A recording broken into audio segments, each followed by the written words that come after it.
ब्रह्मबोध साधन चतुष्टय के बिना वो प्राप्त नहीं हो सकता।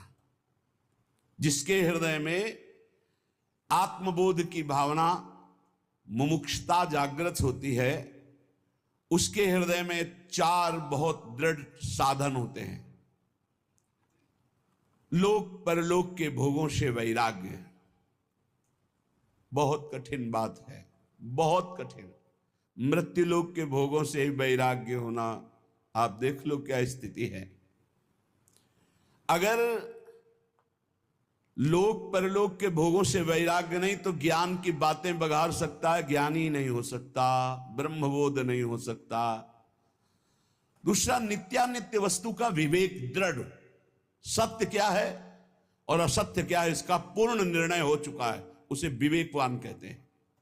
तीसरा, शम दम उपरति, तितिक्षा, श्रद्धा, समाधान, ये 6 संपत्ति।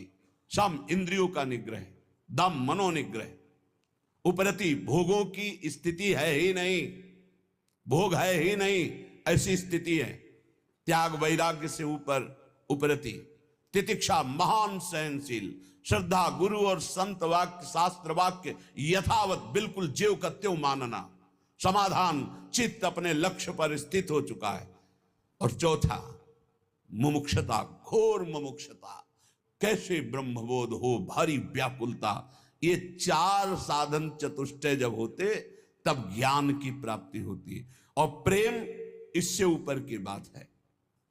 इंद्रियों का दमन, द्वंद्वों का सहन करना, मान अपमान, लाभ हानि, दुख सुख, भोगों में उपरति, अटल श्रद्धा, संदेह रहित मन की स्थिति, ये शांत रस में पाई जाती। जो ब्रह्माकार वृत्ति की बात कहेगी हमारे यहां, वो भाव देश में शांत रस में है। इस शांत रस से दास्यरति बहुत सरस हो गई, उसके एक एक इंद्री मन सब प्रभु की दासता के भाव में हो गए।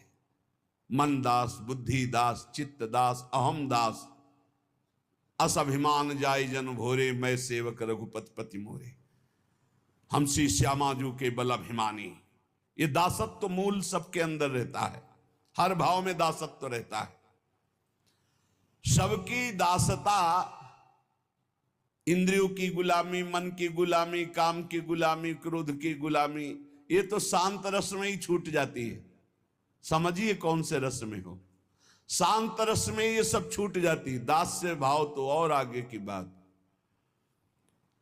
जिसने हृदय से भगवान के दासत्व को स्वीकार कर लिया, उसकी पहचान है वो लोक लोकांतर के किसी भोग, किसी पद, किसी सिद्धि का दास नहीं हो सकता।